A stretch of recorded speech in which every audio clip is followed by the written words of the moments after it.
بسم اللہ الرحمن الرحیم. السلام علیکم. 5 نیوز پوڈ کاسٹ کے ساتھ آپ کا ہوسٹ صلاح انور حاضر خدمت ہے.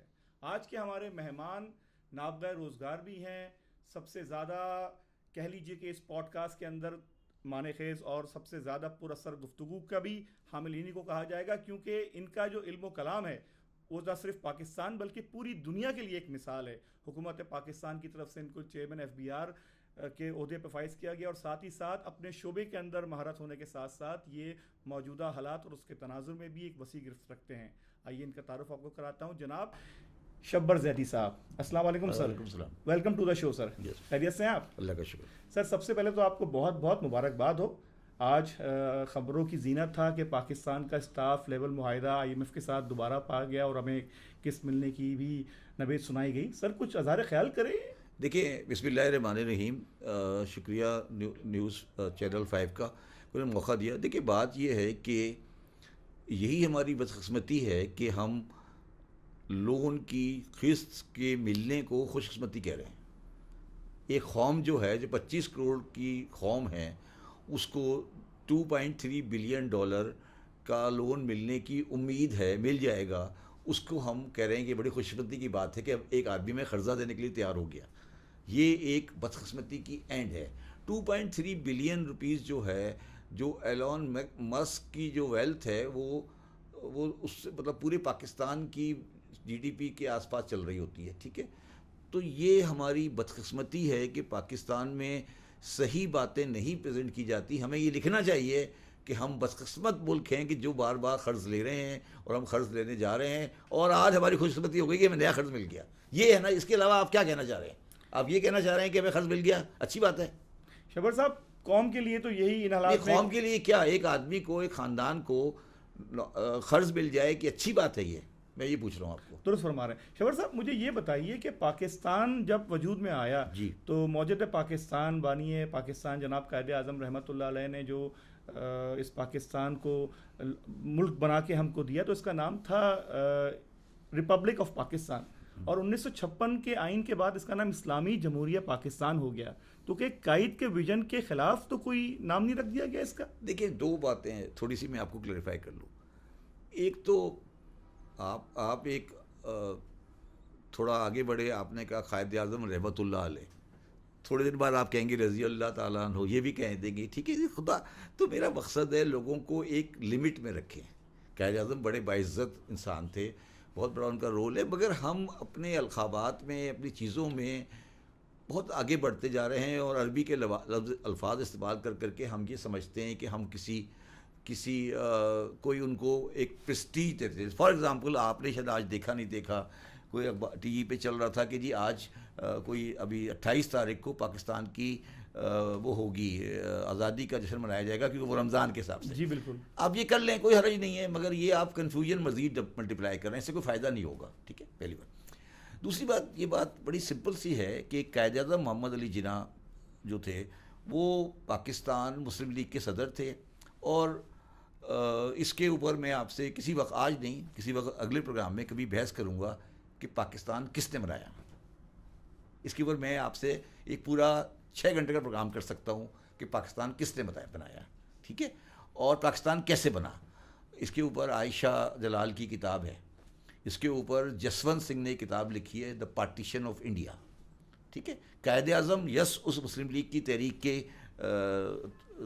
رہنما تھے، جس نے اس پوزیشن کو لے کے آگے چلے اور ایک ڈیسیجن لیا. ہمیں یہ یاد رکھنا چاہیے کہ قائد اعظم محمد علی جناح نے اور مسلم لیگ نے 1946 میں کیبنٹ پلان کو ایکسیپٹ کیا تھا. کیبنٹ مشن جو کیبنٹ پلان تھا، اس کو ایکسیپٹ کیا تھا، اور اس میں پاکستان نہیں تھا. 46 میں، 46 کی بات کر رہا ہوں میں، 46 کی. اور 47 میں پاکستان بن گیا، جون 47 کو فیصلہ ہو گیا.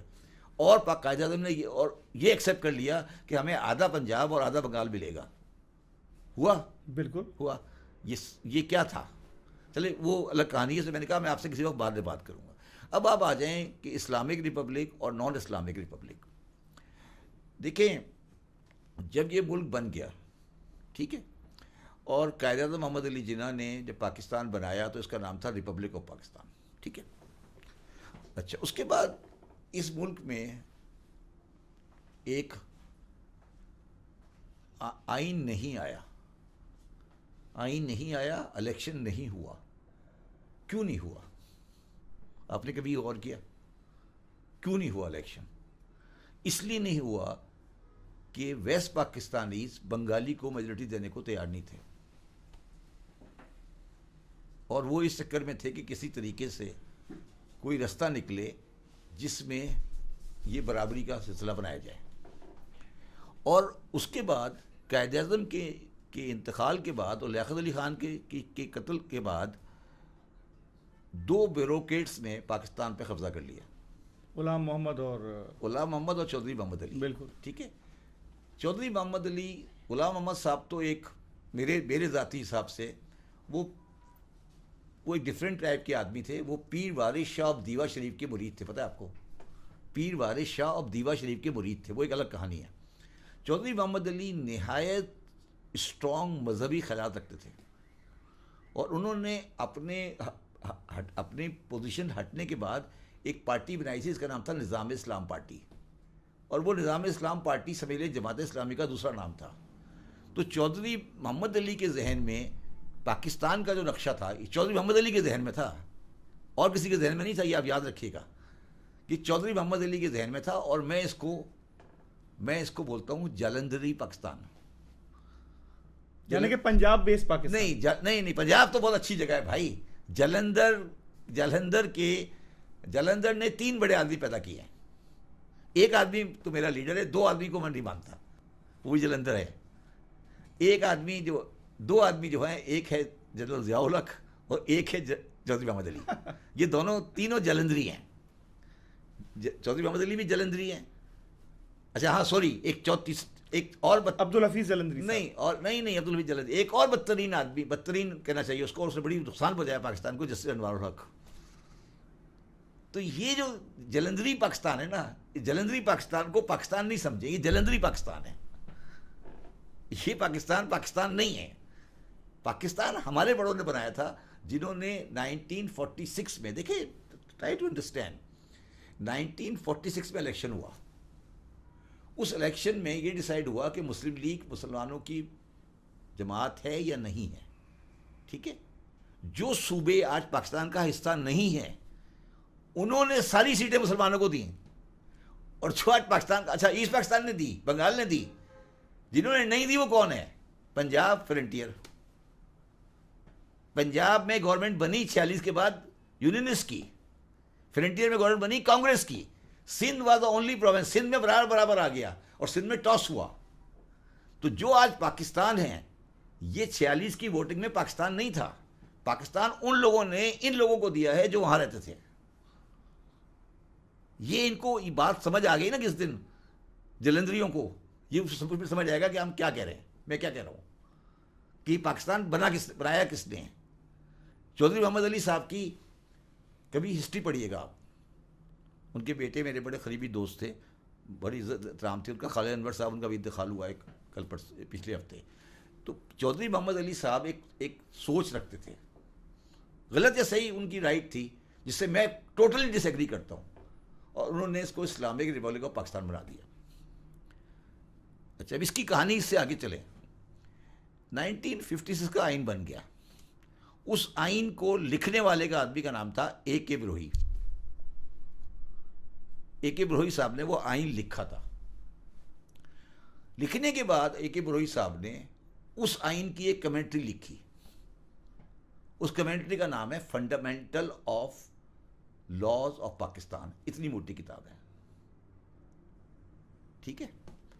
اور وہ کتاب پاکستان میں کسی کتاب کی دکان پہ اویلیبل نہیں ہے. کیا وجہ سر؟ کیا وجہ اس کی سر؟ بتاتا ہوں میں آپ کو. کسی کتاب کی دکان پہ اویلیبل نہیں ہے. بروہی صاحب نے اپنی زندگی میں اس کتاب کو ضائع کروا دیا. انہوں نے کہا اس کتاب کو پبلک نہیں کرو. اور وہ کتاب اتنی اچھی کوالٹی کی کتاب ہے کہ باہر کی یونیورسٹیوں میں کانسٹیٹیوشنل لاز کے اوپر وہ کتاب پڑھائی جاتی ہے. میں نے ایک بندے کو کہہ دیا، ایک دفعہ آکسفورڈ کا ایک پروفیسر تھا، میں نے کہا یار یہ کتاب لکھی ہے بروہی صاحب نے. کہا نہیں سر، سوال ہی پیدا نہیں ہوتا، یہ تو کوئی کتاب ہی نہیں ہے، بٹور صاحب کی کتاب ہی کوئی نہیں ہے. وہ آکسفورڈ سے کراچی آ گیا میرے پاس.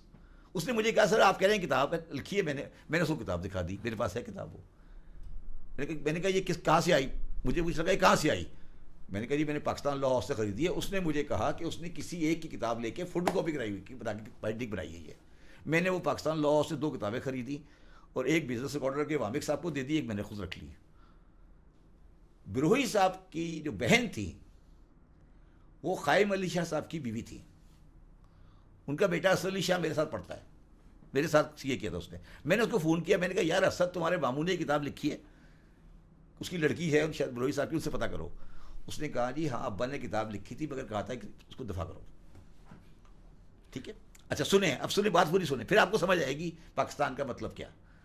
اس کتاب میں 100 صفحے لکھے ہوئے ہیں اس بات کے اوپر کہ یہ اسلامک کا مطلب کیا ہے. یہ ہے اسلامک ریپبلک 49 میں ڈالا تھا نا, اس میں 100 پیج لکھا ہوا ہے, 100 پیج اس بات پہ لکھا ہے کہ اسلامک ریپبلک کیوں ڈالا گیا. اور انہوں نے کہا خدا کا واسطہ ہے اس کو یہ نہیں سمجھنا کہ یہ مذہب ہے. یہ انہوں نے لکھا ہے اس بات کو کہ یہ مذہب کا کوئی تعلق نہیں اس کے ساتھ. ہم یہ بتانا چاہتے ہیں مسلم اسٹیٹ ہے, جیسے کہ ملیشیا ہے. ملیشیا ہے, یس. 100 پیج لکھے ہوئے ہیں. وہ 100 پیج پبلک میں نہیں لانا چاہتے تھے بروہی صاحب اپنی زندگی میں, کیونکہ وہ ضیاء الحق کے مشیر ہو گئے تھے. تو انہیں کتاب ضائع کر دی. آج آپ کسی دکان سے مجھے کتاب لا کے دکھا دیں, میں نام بدل دوں گا آپ کا. اس کا نام ہے فنڈامنٹل لاز آف پاکستان. اس سے اچھی کتاب نہیں ہے کانسٹیٹیوشن لا کے اوپر. اچھی کتاب کوئی نہیں, اس سے اچھی کتاب شاید لکھی نہیں گئی. دنیا میں کہتے ہیں لوگ کہ اس سے اچھی کتاب لکھی گئی. ٹھیک ہے, یہ ہمارے لوگوں کا کریکٹر ہے. ایک دن کسی نے مجھے بتایا واقعہ, غلط یا صحیح مجھے نہیں پتا, کہ غلام اسحاق خان, ضیاء الحق اور بروہی صاحب نماز پڑھ رہے تھے.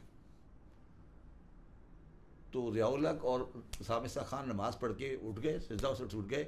تو بروہی صاحب بہت دیر تک سجدہ کرتے رہے. تو جب بروہی صاحب اٹھے تو ضیاء الحق نے پوچھا کہ بروہی صاحب آپ کیا کر رہے تھے؟ کہنے لگے آپ کی حکومت کے لیے دعا کر رہا تھا.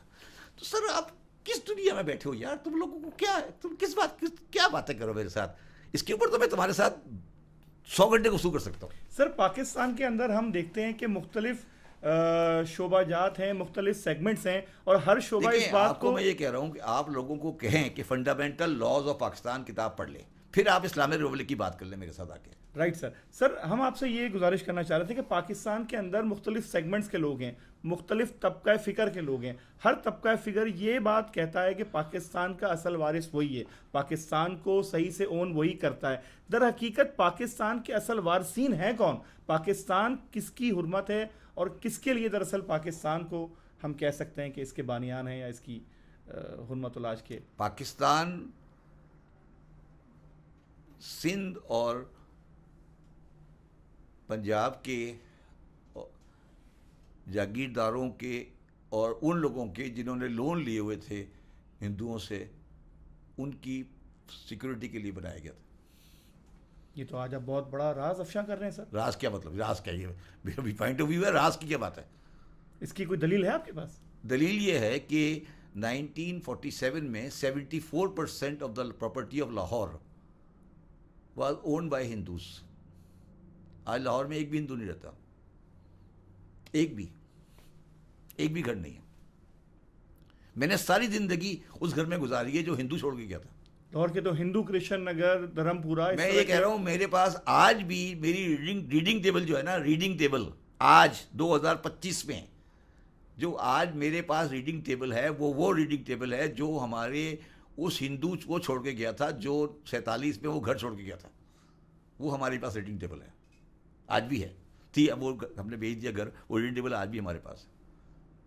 74% of the property in Lahore was held by Sindh کے تمام زمیندار ہندو بنیوں کے تحت کے ہاتھوں قرضدار تھے یا نہیں تھے. آپ پوچھ لیں, جائیں ہائی کورٹ میں نکال کے دکھائیں کہ ہائی کورٹ میں کس کے پاس کتنی زمینیں تھیں, کیا ہوا سندھ میں, کیا ہوا, کیا آپ بتائیں کیا ہوا, کیا حالات تھے مسلمانوں کے فائنینشیل جب پاکستان بنا ہے. میں آپ سے یہ پوچھ رہا ہوں. سر ہمیں تو یہ سننے کو ملتا ہے کہ یہ ہماری پشتینی زمینیں ہیں, آبائی جاگیردار ہیں. میں آپ سے یہ پوچھ رہا ہوں نا, اس کو چھوڑ دینا, آبائی جاگیردار ہے. میں یہ پوچھ رہا ہوں لاہور کے گھر کس کے تھے, ڈیوس روڈ کس کا تھا, ایجنٹ روڈ کس کا تھا, مال روڈ کس کی تھی, مال روڈ پہ کتنے گھر مسلمانوں کے تھے یہ بتا دینا مجھے. لاہور میں مال روڈ ہے نا, مال روڈ پہ کتنے گھر ہندوؤں کے تھے, کتنے مسلمانوں کے تھے, پتہ کر لو, چیک کر لو جا کے. اور یہ جو ہمیں تاریخ پڑھائی جاتی ہے کہ پاکستان دراصل ایک ایسا خطہ ہوگا جہاں مسلمان آزادی کے ساتھ رہیں گے، اپنی پریکٹسز کو، اسلام کو فلرش کریں گے. کر تو رہے ہیں یار. بقرعید کے دن گائے کاٹ کے سڑک پہ پھینکتے، سر پھینک دیتے ہیں. اور کیا کریں گے؟ اور تمہیں کیا چاہیے؟ اور تمہیں کیا چاہیے؟ فٹ پاتھ پہ افطاریاں کر رہے ہیں، اور کیا چاہیے؟ اور کون سا اسلام تمہیں چاہیے؟ تمہیں کیا چاہیے؟ تم کیا چاہ رہے ہو؟ تمہیں کون سا اسلام چاہیے؟ تم کیا کہنا چاہ رہے ہو؟ گائے کاٹتے ہیں، سڑک پہ پھینک دیتے ہیں، افطاریاں کر رہی ہیں، تراویحاں چل رہی ہیں، نمازیں چل رہی ہیں. پریشانی کیا ہے؟ کیا پریشانی ہے؟ تم ہنس کیوں رہے ہو؟ سر اسلام کی جو اصل، کیا اسلام کی اصل ہے؟ یہی اسلام کی اصل ہے. اور کیا اصل بتاؤ نا. سر اصل جو اسلام کی کیا رسول اللہ کا جو پیغام ہے، انسانیت کا، رواداری کا، ایک دوسرے کے ساتھ ایثار کا. ہو تو رہے، ایک دوسرے کو افطاری کرا رہے ہیں. اور کیا کریں یار؟ جان دے دیں. افطاری کرا رہے ہیں، غریبوں کو افطاری کرا رہے ہیں، بکرے کا گوشت کھلا رہے ہیں. جو بکرے کا گوشت سوچ بھی نہیں سکتا اس کو بکرے کا گوشت کھلا رہے ہیں. کیا کریں؟ مسجد میں اے سی لگائے ہوئے ہیں، مسجد میں ٹھنڈا پانی ہے. اور کیا کریں؟ جان دے دیں. سر یہ تو سب آسانیاں ہیں، یہ تو سہولت ہیں. تو کیا کریں؟ اور ہم تو دراصل اس اسلام کو ڈھونڈنے کے لیے بیدار بیٹھے ہیں کہ جو کہ رسول اللہ کا پیغام تھا. اس کے لیے پھر آپ کو سویڈن جانا پڑے گا. غیر مسلم ملک سویڈن اسلام ڈھونڈنے سویڈن جو کہ ہاں اس لیے جانا پڑے گا. سعودی میں بھی ملے گا آپ کو. سعودی میں تو خیر چھوڑ دینا. ایران میں بھی نہیں ملے گا. وہاں ہالینڈ میں ایک بندہ قتل ہو گیا. ہالینڈ میں ایک بندے نے قتل کر دیا. تو انہوں نے یہ انالائز کیا کہ یہ بندے نے قتل کیوں کیا ہے، کیا وجوہات تھیں.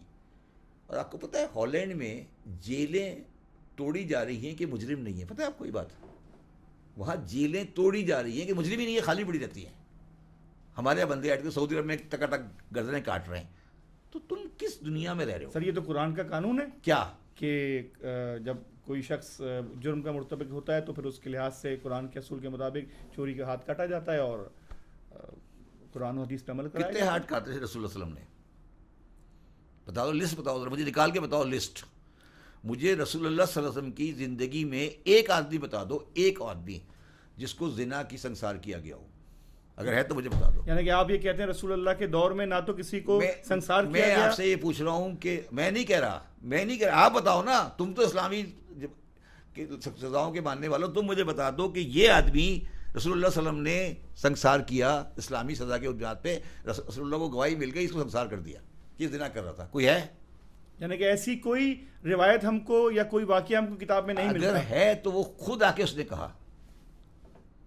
بات سمجھے گا کیا کہہ رہا ہوں؟ یک طرفہ فیصلہ نہیں کیا گیا، آپ کہنا چاہتے ہیں؟ نہیں. اسلام میں زنا کی سزا 4 گواہ ہیں. کوئی کیس ہوا رسول اللہ کے زمانے میں 4 گواہ کا؟ میں آپ سے یہ پوچھ رہا ہوں. اور یہ جو دوسری یار آگے چلو، آگے نہیں جاؤ. ابھی صرف یہ بتاؤ اتنی آگے کیوں جا رہے ہو؟ 4 گواہ زنا کا کوئی کیس ہوا؟ سر اس موضوع پہ تو کوئی، یار میں آپ سے سمپل سوال کیا میں نے. اب اتنی لمبی کہانی نہیں دو مجھے سے بتاؤ. 4 گواہ کے ساتھ زنا پہ کوئی سزا رسول اللہ نے دی نہیں دی؟ میرے علم میں ہاں یا نہ؟ ختم ہوئی بات. میرے علم میں نہیں. ختم ہوئی، قصہ ختم ہو گیا. پھر آپ کیوں پریشان ہو؟ لیکن ہم تو وہی بات کریں گے نہ تو 4 گواہ ہوں، نہ کبھی 4 گواہ ہوں گے، نہ سزا ہوگی. جوش میں علی آبادی نے کہا ہے کہ یہ سزا زنا کی نہیں ہے، یہ بے وقوفی کی سزا ہے. یہ سزا بے وقوفی کی ہے، زنا کی نہیں ہے. تو بھائی آپ سزاؤں کو، حدود کو اسلام نہیں سمجھو. میں آپ سے یہی پوچھ رہا ہوں نا کہ رسول اللہ صلی اللہ علیہ وسلم کی زندگی میں گواہی کی بنیاد پر کتنے لوگوں کو زنا کی سزا دی گئی؟ مجھے یہ بتا دو. جتنے بھی سزا دی گئی، ایک آدھ واقعہ جو ہے وہ کنفیشن کا ہے، وہ خود آیا، یعنی کہ خود پیش کیا ہے. ہاں ایڈمٹ کیا. شاید ایک عورت کا واقعہ، اس نے خود رسول اللہ نے منع کر دیا جاؤ، اس کا بچہ ہونے کے بعد اس کے بعد آ جانا. خود اس نے کنفیشن کیا. کیونکہ آپ رحمت للعالمین ہیں. جی یہ میں کہہ رہا ہوں. نور کائنات ہیں، نور مجسم ہیں امت کے لیے، پوری کائنات کے لیے. اچھا مجھے ایک اور بات بتا دیں، آپ بڑے پڑھے لکھے مسلمان لگتے ہیں مجھے. رسول ایک آدمی بتائیں جس کو رسول اللہ صلی اللہ علیہ وسلم نے تلوار سے قتل کیا ہو. ایک بندہ بتا دیں. 82 غزوہ میں شرکت کی ہے آپ نے. 82 غزوات میں رسول اللہ صلی اللہ علیہ وسلم نے شرکت کی ہے. بنفس نفیس خود بذات خود پرسنلی. یعنی کہ سرایہ کی بات نہیں ہو رہی، غزوات کی بات. غزوات کی بات 82 کے قریب غزوات ہیں جی. ان میں کسی ایک بندے کو بندہ آگے یہ کہہ دے کہ مجھے رسول اللہ صلی اللہ علیہ وسلم نے قتل کیا ہے. کبھی تلوار کو ہاتھ ہی نہیں لگایا. یہ ہے رحمت للعالمین. شبر زیدی صاحب، بریک سے پہلے ہم کچھ گفتگو کر رہے تھے رحمت للعالمین صلی اللہ علیہ وآلہ وسلم کی رحم دلی کا. یہ رحم دلی آگے کے ان کے کہہ لیجئے کہ پیش رو میں اور ان کے جو آنے والے لوگ رہے ان میں کس حد تک رہی اور کس طریقے سے پھر اس کی انٹرپریٹیشن آج کے دور میں نظر آتی ہے؟ کچھ اس پہ بیان کریں. دیکھیں ایک بات ہمیشہ یاد رکھیں جو لوگ سمجھتے نہیں ہیں، دنیا میں سارے مذاہب انکلوڈنگ اسلام، وہ مذہب آتا ہے غریبوں کے لیے اور انصاف کے لیے. ہر مذہب، دنیا کا ہر مذہب، کوئی ایسا مذہب نہیں ہے جس نے امیروں کے تھرو اسٹارٹ، جو امیروں کو پروٹیکٹ کرتا ہو. وہ ہمیشہ غریبوں کے ساتھ اٹھتا بیٹھتا ہے. گوتم بدھ لے لیں، رسول اللہ علیہ وسلم لے لیں، حضرت عیسیٰ لے لیں، کوئی بندہ، کوئی مذہب دنیا کا ایسا نہیں ہے جو غریب آدمی کے ساتھ نہیں چلا ہو. کبھی امیر آدمی کے لیے نہیں آتا مذہب. یہودیت کے لیے بھی آپ کو یہ خیال ہے؟ یہودیت کا بھی یہ پوزیشن ہے. وہ عام یہودی تھے، کوئی ان کے بادشاہ نہیں تھے. حضرت موسیٰ کے ساتھ جو گئے تھے وہ یہودیت عام یہودی تھے، وہ کوئی بادشاہ نہیں ہوتے. مذہب اللہ تعالیٰ کا آتا ہی غریب اور عام آدمی کے لیے ہے. اسلام سمیت جب بھی مذہب کا لانے والا انتقال کرتا ہے تو جو امیر آدمی کے خلاف وہ مذہب آیا ہوتا ہے وہ جا کر اس مذہب کو ٹیک اوور کر لیتے ہیں. یہ تمام مذاہب کی تاریخ ہے. اسلام میں بھی ایسا ہوا ہے؟ اس سے زیادہ ہوا. اسلام میں اس سے زیادہ ہوا. اسلام میں میں نے، مجھے ایگزیکٹلی ان صاحب کا نام نہیں پتا، کہ ایک صاحب تھے جن کا جب ورثہ جو رسول اللہ علیہ وسلم کے انتقال کے کچھ عرصے بعد تھے، جب ان کا ورثہ تقسیم ہوا تو سونے کو کلہاڑی سے کاٹا گیا. بڑے مشہور آدمی تھے، ٹھیک ہے. اور یہ وہ مسلمان ہیں جو ہجرت کے وقت ان کے پاس کھانے کو نہیں تھا، ٹھیک ہے نا. تو یہ اسلام میں تو سب سے زیادہ ہوا. اور اسلام میں تو یہ ہوا کہ رسول اللہ علیہ وسلم جو تھے ان کا انتقال ہوا سن 11 ہجری میں، ٹھیک ہے. اور 11 ہجری میں آپ دنیا سے پردہ کر گئے. قائد اعظم 1947 میں چلے گئے پاکستان سے، ٹھیک ہے. 48 میں. آج قائد اعظم کو کوئی بندہ کھڑے ہو کے گالی دے تو لوگ پکڑ کے اس کی ٹھکائی لگا دیں گے، ٹھیک ہے. رسول اللہ کے 11 ہجری کے بعد 50 سال کے بعد سن 61 ہجری میں ایک ان کی تخت پہ ایک بندہ آ کے بیٹھا، اس کا نام یزید تھا. یہ کتنے ڈیوریشن کی بات ہے؟ 50 سال، 50 سال ہوئے نا، پورے ہاف سینچری. اس نے آ کے کہا نہ کوئی وحی آئی تھی نہ کوئی فرشتہ آیا تھا، یہ تو بنی ہاشم کا اقتدار حاصل کرنے کے لیے ایک دھوکہ تھا. نعوذ باللہ من ذلک. نعوذ باللہ. اور یزید کے نام کا خطبہ مدینے کی مسجد میں پڑھا جاتا تھا، ٹھیک ہے. آپ کو یہ بات پتہ ہے یا نہیں پتہ شاید آپ کو پتہ ہو کہ جمعے کی نماز کے خطبے میں حکمران وقت کا نام لینا ضروری ہے. پتہ ہے آپ کو یہ بات؟ ابھی تک ہے؟ آج بھی. آپ کے خیال میں آج کل کیا ہوتا ہے؟ آپ کی مسجد میں کیا ہوتا ہے پتہ ہے آپ کو؟ آپ کو پتہ ہے یہ بات؟ بتاؤں میں کیا ہوتا ہے؟ Please sir. آپ کی مسجدوں میں یہ ہوتا ہے کہ آپ 4 خلفاء کا نام لیتے ہیں، اس کے بعد امام حسن حسین کا نام لے کے ختم کر دیتے ہیں. آپ جائیں جمعے کی نماز میں تو آپ کے خطبے کے اندر 4 خلیفہ راشدین کا نام لیا جاتا ہے، اس کے بعد امام حسن کا نام لیا جاتا ہے اور خطبہ ختم کر دیا جاتا ہے ایز اے حکمران. ہمارے شیعوں کے مسجد کے اندر 12 اماموں کا نام لیا جاتا ہے. جمعے کے خطبے کے لیے ضروری ہے کہ حاکم وقت کا نام لیا جائے. یہ اسلامی شریعت اسلامی شریعت کا حصہ ہے. یہ کہاں ہو رہا ہے؟ ہر جگہ ہو رہا ہے، سوائے پاکستان کے. ہر جگہ نہیں، ہر جگہ ہوتا ہے. پاکستان میں بھی ہوتا ہے. یہی تو میں عرض کر رہا ہوں، آپ جمعے کی نماز پڑھیں نا، خطبہ سنیں نا جا کے کبھی کسی وقت. خطبے کے اندر حکمران وقت کا نام لینا، شرعی حکمران کا، یہ نہیں مودی کا نہیں، شرعی حکمران وقت کا نام لینا ضروری ہے. تو سر شرعی حکمران کا نام بتایا تو صحیح، 4 خلفاء، اس کے بعد امام حسن امام حسین پہ کام چلا رہے ہیں نا ہم لوگ. تو میں یہ کہہ رہا تھا کہ یزید کا خطبہ پڑھا جاتا تھا مدینے میں رسول اللہ کے 50 سال کے بعد. کسی مائی کے لال میں ہمت کیوں نہیں ہوئی؟ کہتا کہ یہ کیا ہے. اور اسے کب تک رہا؟ کتنا عرصے رہا؟ 100 سال حکومت رہی بنی امیہ کی. 100 سال، 90 سال 90 سال حکومت رہی بنی امیہ کی. 90 سال رسول اللہ علیہ وسلم کے بعد. اور رسول اللہ علیہ وسلم کے بعد چوتھے خلیفہ امام حسن کے بعد 5ویں خلیفہ کا مانے کسی خلیفہ کے نام کے ساتھ، آپ نے ابھی کہا نا رحمت اللہ علیہ، قائد اعظم کے ساتھ کہا نا، آپ نے کبھی ہارون رشید کے ساتھ کہا؟ آپ نے کبھی عبد الملک مروان کے ساتھ کہا؟ کبھی آپ نے مامون رشید کے ساتھ رحمت اللہ علیہ کہا؟ کبھی آپ نے متصم باللہ کے ساتھ رحمت اللہ علیہ کہا؟ یہ ان کے حالات تھے. یہ مسلمانوں نے کہا یار یہ ہمیں قبول ہی نہیں ہے کسی حال میں بھی. آج کسی بھی خلیفہ کے نام کے آگے جو امام حسن کے بعد خلیفہ بنے، کسی کے آگے رحمت اللہ بھی نہیں لگا ہوا. رضی اللہ تو بات کی بات ہے، کوئی کتاب دکھا دیں جس میں کسی خلیفہ کے نام کے ساتھ رحمۃ اللہ لکھا ہو یا رضی اللہ لکھا ہو. ایک خلیفہ درمیان میں آیا عمر عبدالعزیز, وہ ذاتی کردار کی بنیاد پر ان کا نام رضی اللہ ہوا تھا, مگر باقی یزید کے بعد خلیفہ کون بنا؟ آپ کے خیال میں کون بنا؟ کون یزید کا خلیفہ بنا؟ آپ بہتر بتا سکتے ہیں سر. یزید کے بعد خلیفہ بنا اس کا بیٹا, اس کا نام معاویہ ابن یزید تھا. وہ 25 دن خلیفہ رہا, اس کے بعد چلا گیا. اس کے بعد خلیفہ بنا مروان بن حکم, جس کے اوپر قرآن مجید میں لعنت تھی, اس کے والد کے اوپر. رسول اللہ نے زندگی میں ایک ہی انسان کو مدینے سے باہر نکالا تھا جس کا نام تھا حکم بن عاص. اس کا بیٹا مسلمانوں کا خلیفہ تھا رسول اللہ کے انتقال کے 50 سال کے بعد. یہ ہسٹری اگر غلط ہے تو مجھے پکڑ لینا آ کے, یہ ہے یا نہیں ہے. سر آپ جو بات کرتے ہیں دلیل نہیں دلیل کی بات نہیں کر رہا. آپ نے کیا پڑھا ہے پھر؟ سر ہم چاہتے ہیں کہ تم کیا چاہتے ہو؟ ہم چاہتے ہیں کہ آپ ان باتوں سے ہم کو مزید فیضیاب کریں. اس وقت یہ بتائیں سر, پاکستان کے اندر جو ساری پولیٹیکل سچویشن ہے, بالخصوص جو ہمارے سابق وزیر اعظم تھے اور جو کہ بانی پی ٹی آئی بھی ہیں, ان کے ساتھ بھی آپ کا ورکنگ ریلیشن شپ اچھا رہا اور آپ کو انہوں نے چیئرمین FBI بھی کے عہدے پہ پہنچایا.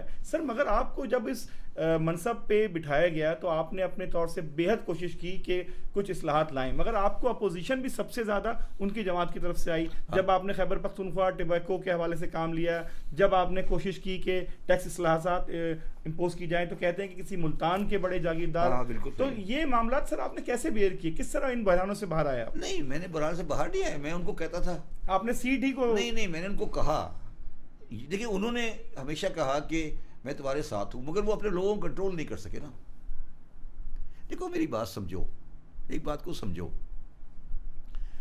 پاکستان میں جو ڈیموکریسی چل رہی ہے اس میں 172 MNA چاہیے ہوتے ہیں آپ کو.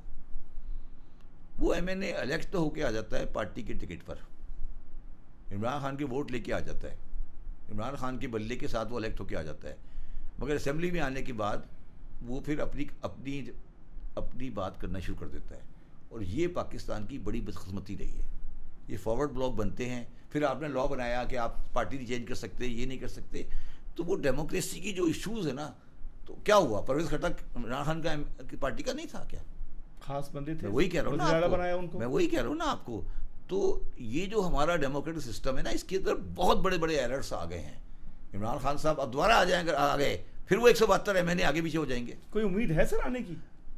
دیکھیے میرے حساب سے پاکستان میں تھرڈ فورس پالیٹکس کی جو ہے, تھرڈ فورس ہے نا پیپلز پارٹی مسلم لیگ, تھرڈ فورس تو پاکستان میں باقی رہے گی. مطلب آپ تھرڈ فورس کو ڈینائی نہیں کر سکتے. اور میرے ذاتی حساب سے 24 کے الیکشن میں وہ جو بھی ان کی پوائنٹ آف ویو ہے اس کو عوامی مقبولیت ایک ہے, اس کی پوزیشن ہے, ٹھیک ہے. تو میرا اپنا خیال ہے کہ ذاتیات ایک الگ چیز ہے. ذاتی کیس ہو گیا, یہ کیس ہو گیا, وہ کیس ہو گیا, وہ ایک الگ سبجیکٹ ہے. 9 مئی کے واقعات اس کا وہ الگ واقعات ہیں. مگر ایک پارٹی جو ہے, ایک تھرڈ فورس کی پارٹی جو کہ ان لوگوں پہ مشتمل ہے جو ان کے خیالات سے ہم آہنگ ہے, وہ اپنی جگہ باقی رہے گی. اور اگر لوگوں کی رائے معلوم کی جائے تو لوگ کہتے ہیں کہ یار جو اس وقت حالات ہیں یہ مزید ہم کو دلدل کی طرف جاتے نظر آ رہے ہیں. بات یہ نہیں ہے, دیکھیں بات یہ ہے کہ مسئلہ جو ہے وہ یہ ہے کہ اگر سیاستدان اپنے کپڑے چوک میں دھوئیں گے اور جا کے سب کے سامنے لڑائی جھگڑا کریں گے تو پھر دوسرا آدمی تو فائدہ اٹھائے گا. ہمارا مسئلہ ہی یہ ہے. عمران خان 2018 کے الیکشن میں کسی کی سپورٹ سے ہی آئے تھے نا, کیا وہ انکار کر سکتے ہیں؟ نہیں انکار سکتے نا. کیا عمران خان نے کبھی یہ بار بار نہیں کہی تھی کہ ہمارے تعلقات بہت اچھے ہیں؟ کہتے تھے نا. آج والے بھی یہی کہتے ہیں. تو یہی تو میں کہہ رہا ہوں, یہی تو پرابلم ہے پاکستان کا. یہ نیریٹو بیان کرنے کا مقصد کیا ہے؟ آپ اس نیریٹو کو کیوں بیان کرنا چاہتے ہیں؟ یا پھر آپ اس کو فارملائز کر لیں نا, آپ اس فارملائز کر دیں, ختم کریں قصے کو, ڈاکومنٹ کر لیا جائے, ڈاکومنٹ کر لیں, نیشنل سیکورٹی کونسل بنا دیں. اس وقت جو پاکستان کے عمومی حالات ہیں اور بالخصوص کراچی کی اگر آپ بات کریں, کراچی کبھی وہ شہر ہوا کرتا تھا جہاں پہ راتیں جاگتی تھیں, جہاں پہ لوگ چائے ہوٹلوں پہ بیٹھ کے گفتگو کیا کرتے تھے, ہنسی مذاق ہوا کرتا تھا, علمی بیٹھکیں ہوا کرتی تھیں, ٹی ہاؤسز کے اندر کتب بینی ہوا کرتی تھی. آج کا کراچی گزشتہ 50 سال کے کراچی کے مقابلے میں ٹیکنالوجی کے ساتھ امپروو ہوا ہے یا تنزل کی طرف اس کو آپ دیکھ رہے ہیں؟ کراچی جو ہے وہ کبھی کسی نہ اس کو صوبائی فیڈرل گورنمنٹ نے کبھی اون کیا نہ کبھی پروونشل گورنمنٹ نے اون کیا. اس کی وجہ یہ ہے کہ کراچی میں جو بھی پارٹی الیکشن جیتتی ہے وہ کبھی نیشنل میں پارٹی نہیں بنتی. میں مثال دیتا ہوں آپ کو, ایم کیو ایم 30 سال تک رہی, وہ صرف اپنی سیٹیں لے رہی ہے, وہ نیشنل پارٹی کبھی نہیں تھی. ٹھیک ہے, تو وہ جا کے سودے بازی کر سکتے تھے, وہ اپنا مین اسٹریم کبھی نہیں تھے. ٹھیک ہے نا. سملرلی جو سندھ کی انٹیریئر والی پارٹی ہے وہ ہمیشہ کراچی والی پارٹی سے الگ ہوتی ہے. تو کراچی جو ہے اس کا مصیبت مسئلہ یہ ہے کہ کراچی کا جو ووٹنگ پیٹرن ہے 1970 کے بعد سے وہ ہمیشہ نیشنل اور صوبائی اسٹریم سے الگ ہو گیا ہے یا کر دیا گیا ہے. آج آپ بتائیں کہ کوئی مسلم لیگ نواز کا بندہ جیت سکتا ہے کراچی سے؟ جی سکتا ہے؟ کونسلر بھی نہیں جی سکتا. ٹھیک ہے نا. جماعت والا جی سکتا ہے؟ نہیں جی سکتا. بس تو کراچی کو اب ہمیں یہ ڈیسائیڈ کرنا پڑے گا کہ کراچی کے سلسلے میں ہمیں پولیٹیکل سلوشن کیا کرنا ہے. مگر کراچی کے دو مسئلے ہیں. ایک مسئلہ یہ ہے کہ جو شہر 3 کروڑ کا ہوتا ہے, جیسے کراچی 3 کروڑ کا شہر ہے, آپ اس میں کوئی بھی سیاسی پوزیشن ہو وہ اپنی جگہ پر ہے, مگر یہ شہر آپ کو میٹروپولیٹن کارپوریشن کے حوالے کرنا پڑے گا. مطلب شہر کی اپنی ایڈمنسٹریشن ہوگی. یعنی کہ آپ کہنا چاہ رہے ہیں کنٹونمنٹ کے بھی سارے علاقے جو ہیں وہ کے ایم سی کے ماتحت ہوں, جو بھی, ہاں, ایک اتھارٹی ہو, میٹروپولیٹن گورنمنٹ ہوگی, جیسے دہلی میں ہے, جیسے نیو یارک میں ہے, جیسے پیرس میں ہے, جیسے بامبے میں ہے. اور وہ میٹروپولیٹن کمشنر جو ہوگا وہ کراچی کا سی ای او ہوگا, وہ چلائے. ہر انچ زمین کا مالک وہ ہوگا. مالک تو نہیں, مگر کم از کم اس کا ڈیسیژن لینے والا وہ ہوگا. مطلب دیکھیں نا, یہ تو نہیں, دیکھیں نا, اب آج پرابلم یہ ہے کہ سندھ جو ویسٹ مینجمنٹ ہے اس کو مینیج کرنے والا ایک الگ منسٹر سندھ گورنمنٹ میں بیٹھا ہوا ہے. کے ایم سی الگ چل رہی ہے, کینٹ بورڈ الگ چل رہا ہے, ٹریفک والے الگ چل رہا ہے. یہ نہیں ہو سکتا. کراچی میں بڑے شہر جب ہوتے ہیں, جب میٹروپولیٹن شہر بن جاتے ہیں, لنڈن ہے, ان میٹروپولیٹن شہروں کی لا اینڈ آرڈر ایک آدمی کرے گا. یعنی کہ میئر کے ماتحت ہوگی, پولیس بھی میئر کے ماتحت, کوئی نام, ہاں, میئر کے واٹر بورڈ میئر کے ماتحت, ہر چیز انکلوڈنگ پورٹ بھی انکلوڈنگ پورٹ. یس, کیونکہ پورٹ کراچی کی آدھی زمینوں کو ہولڈ کرتی ہے.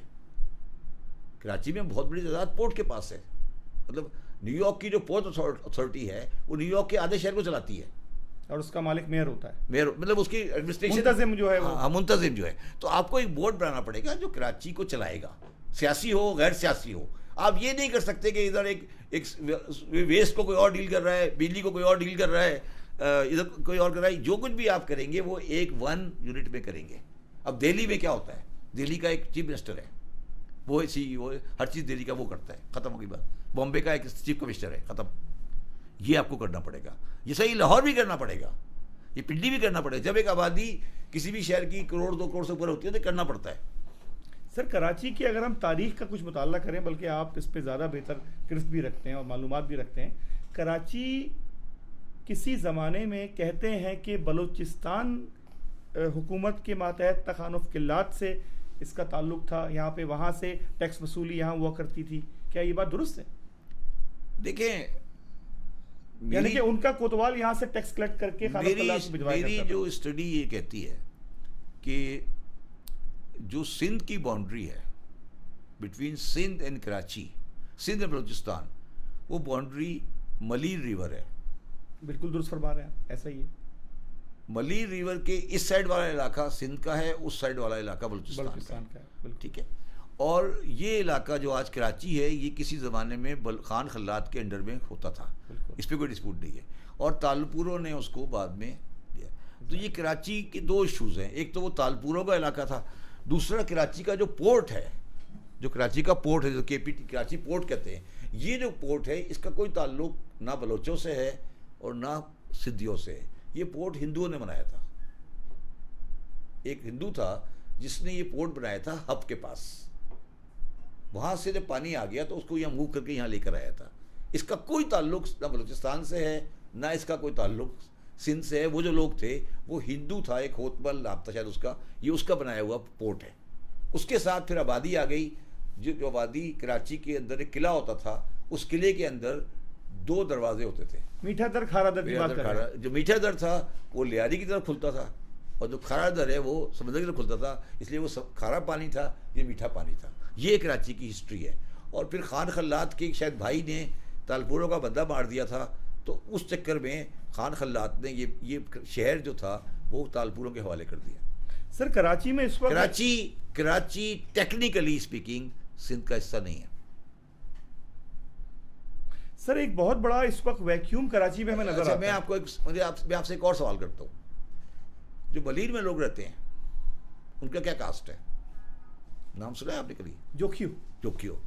جو لیاری میں رہتے ہیں وہ کون ہے؟ لیاری میں گبول ہیں. تو دونوں میں کیا فرق ہے؟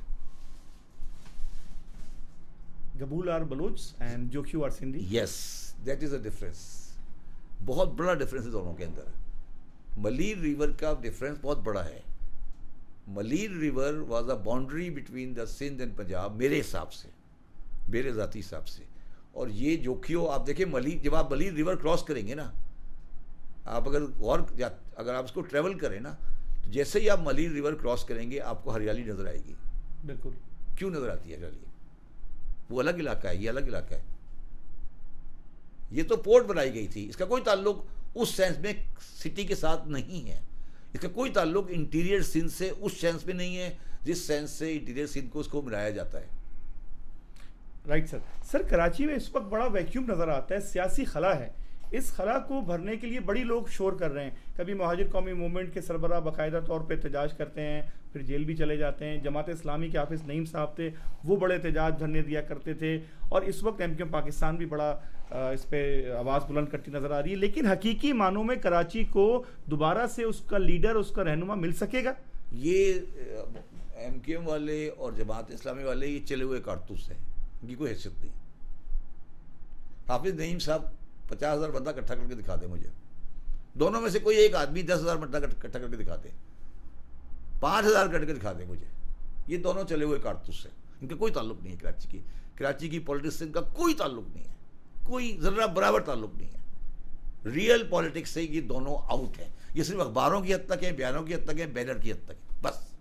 اس سے زیادہ کوئی حیثیت نہیں ان کی ہے. بتا دیں آپ، کوئی ہے؟ یہ بیٹھا ہوا ہے ووٹ ڈالے گا، آپ ڈالیں گے؟ کوئی ہے؟ ان کی کوئی حیثیت ہے؟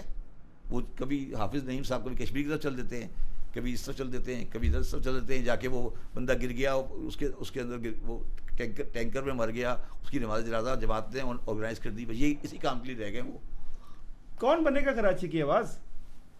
دیکھیں کراچی کی آواز کا سیٹل ہونا ہے. اس کو یا کس کو بنایا جائے گا یہ کہہ لیجئے. دیکھیے میری بات سنیں. یا ہما کس کے سر پہ بیٹھے گا؟ میری بات سنو.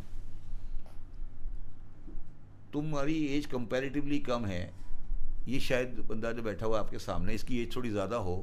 آپ پوچھیں کہ 1992 میں یا 2000 میں کیا کراچی کا حال ہوتا تھا. 2000 تو مجھے یاد ہے. دیکھیں نا، گولیاں چلتی تھی، کرفیو لگا ہوتا تھا، ٹھیک ہے. تو کم از کم 8 سال سے آج وہ تو نہیں ہو رہا. نہیں ہو رہا نا. تو ایک اسٹیج ہو گئی نا یہ اسٹیج گزر گئی نا. اب وہ حال تو نہیں ہے نا جو ہم جس سے ہم گزر کے آئے ہیں. ٹھیک ہے، ہم اس گزر کر آئے ہیں کہ ہر روز ہر جگہ پہ 3 لاشیں اور گولی اور یہ ہوتا تھا. ٹھیک ہے، بالکل. یہ پہلا فیز گزر گیا، امن و امان بحال ہو گیا. نہیں مطلب ایک فیز تھا وہ گزر گیا، ٹھیک ہو گیا، بلڈ شیڈنگ ختم ہو گئی. ہاں بلڈ شیڈنگ ختم ہو گئی. اب ایک فیز آئے گا جو فیز کنسولیڈیشن کا ہوگا، اور ایک فیز آئے گا پھر ترقی کا ہوگا. اچھا. اب یہ جو فیزز ہیں اس میں کس کی ٹائمنگ کیا ہوں گے وہ الگ بات ہے. مگر کراچی کا جو اور شاید جو سندھ کے جو انٹیریئر سندھ کے لوگ ہیں وہ اب خود ریئلائز کرنے لگے ہیں کہ شاید ان کے بس کا کام نہیں ہے کراچی کو چلانا.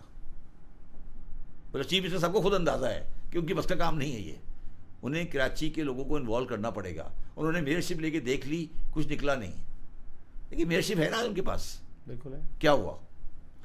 تو یہ ہمیں دیکھنا پڑے گا، اور انشاءاللہ تعالیٰ یہ چیز ہونے والی ہے اور یہ مسئلہ حل ہو جائے گا. کراچی میں جو سب سے بڑی بات ہے جو لوگوں کو ریئلائز کرنا چاہیے، جو ہم ریئلائز نہیں کرتے، کراچی میں 3 کمیونٹی رہتی ہیں اور ان کے رہنے میں یا ان کی شناخت میں کوئی برائی نہیں ہے. اردو اسپیکنگ، پٹھان پنجابی اور سندھی، تینوں کی تقریباً 1/3 کے آس پاس کی پوزیشن ہے. اور کراچی شہر اب ان تینوں کی کمبائنڈ سوچ سے چلے گا. اگر مہاجر یہ سمجھتے ہیں کہ ہم شہر کو کنٹرول کر لیں گے، وہ بیوقوف ہیں. اگر پٹھان سمجھتے ہیں کہ وہ کنٹرول کر لیں گے وہ بیوقوف ہیں، اور سندھی سمجھتے ہیں کہ وہ کنٹرول کر لیں گے وہ بیوقوف ہیں. بامبے شہر میں یہی پوزیشن ہے. ایک مراٹھے رہتے ہیں جو بال ٹھاکرے والے ہیں، ایک گجراتی رہتے ہیں جو بودھی والے ہیں، اور ایک رہتے ہیں آپ کے یہ جو یو پی بہار سے جو لوگ بہار والے ہیں، اور تینوں مل کے بمبے چلاتے ہیں. یہی پوزیشن نیو یارک میں ہے. نیو یارک میں اٹیلین بھی رہتے ہیں، آئرش بھی رہتے ہیں، اور جوز بھی رہتے ہیں. تو یہ دنیا کے بڑے شہروں میں اس طرح کے کلسٹرز ہوتے ہیں. اب آپ ان تینوں کے درمیان میں لڑائی کرا کے رہنا چاہتے ہیں وہ الگ بات ہے، دوستی کر کے رہنا چاہتے ہیں دوستی کر کے رہ لیں، مگر یہ تینوں نے رہنا ہے. اب آپ اگر مہاجر یہ کہہ رہے ہیں کہ پٹھان کو مار دیں گے وہ بھی بیوقوف ہیں، پٹھان یہ کہہ رہے ہیں کہ مہاجروں کو مار دیں گے وہ بھی ڈفر ہیں، اور اگر سندھی کہہ رہے ہیں کہ وہ حکومت کریں گے وہ بھی ڈفر ہیں. ان کو یہ سب بیکار کی باتیں کر رہے ہیں، مگر یہ تینوں آئیڈینٹی باقی رہیں گی. یہ آپ کہیں گے آئیڈینٹی ختم کر دیں، یہ بھی غلط ہے. آج بھی آپ چلے جائیں، آج بھی جو میئر ہوتا ہے نیو یارک کا وہ 90% اٹیلین ہوتا ہے. وہ کوئی 300 سال پہلے اٹلی سے آئے تھے مگر وہ اپنے آپ کو اٹیلین نیو یارک بولتے ہیں. وہ لیوجانی اور جولانی یہ سب اٹیلین ہیں. جو آج کے جتنے بھی نیو یارک کے میئر ہوتے ہیں نا وہ اوریجنلی اٹیلین ہوتے ہیں سارے. یعنی کہ ان کا اوریجن جو ہے وہ نہیں ان کی باقاعدہ کمیونٹیز ہوتی ہیں. مطلب وہ باقاعدہ گینگسٹرز ہیں ان کی گروپ سے پورے. مطلب وہی چیز ہے جو آج کراچی میں ہے. یہ غلط فہمی ہے ہماری. نیو یارک میں جیوز کا وہی حال ہے جو کراچی میں ہے، کراچی میں لوگوں کا ہے. بالکل ان کے گروپس ہیں، ان کی آبادیاں ہیں، ان کے اپنے ووٹ بینکس ہیں، ان کے گیٹوز ٹائپ تھے پہلے. تو یہ کوئی برائی نہیں ہے، یہ بڑے شہر میں ایسا ہی ہوتا ہے. سر کراچی کو اس وقت اگر ہم دیکھتے ہیں، کراچی کے اندر کچرا نظر آتا ہے، کراچی کے اندر لوڈ شیڈنگ اس لیے نظر آتا ہے نا کہ کراچی کا کوئی والی وارث نہیں ہے نا. کراچی میں گیس بھی ختم ہو گئی ہے اب تو. میں وہی عرض کر رہا ہوں نا، کراچی میں کیونکہ اس لیے سمجھ میں آ رہا ہے، مگر جو چیز اب پاکستان گورنمنٹ کو سمجھ آنی شروع ہو رہی ہے آہستہ آہستہ، اور ٹائم لگے گا کہ اگر وہ کراچی کو نہیں چلائیں گے تو پاکستان نہیں چلے گا. سر ہم کراچی پہ بات کر رہے تھے، کراچی کے حالات پہ آپ نے بڑی زبردست بات کی. اس وقت کراچی کے اندر آپ آئے دن دیکھ رہے ہیں کہ ٹینکرز لوگوں کو مار رہے ہیں، ڈمپرز کے مسائل ہیں. سر یہ خبریں پہلے بھی ہوتی تھی؟ میرا خیال ہے یہ کوئی اس پہ کھیل رہا ہے. پہلے بھی ہوتا تھا، جس طرح اس کو اچھالا جا رہا ہے مجھے میں I am not very clear. لیکن لوگوں کا اتنا بڑی تعداد میں اموات ہو جانا اور لوگوں کا نہیں یار، میں یہی پوچھ رہا ہوں نا کہ ڈمپر یہ کل سے شروع ہوئے ہیں کیا؟ مطلب یہی پوچھ رہا ہوں میں آپ کو کہ ڈمپر جو بندے مار رہے ہیں پہلے اب کل سے شروع ہوئے ہیں یا پہلے سے مار رہے تھے؟ یہ کب سے آئے ڈمپر؟ کئی سالوں سے سر. کئی سالوں سے نہیں، مطلب کم از کم 10 سال تو ہو گئے ہوں گے نا. تو 10 سال پہلے یہ بات کیوں نہیں آئی سامنے؟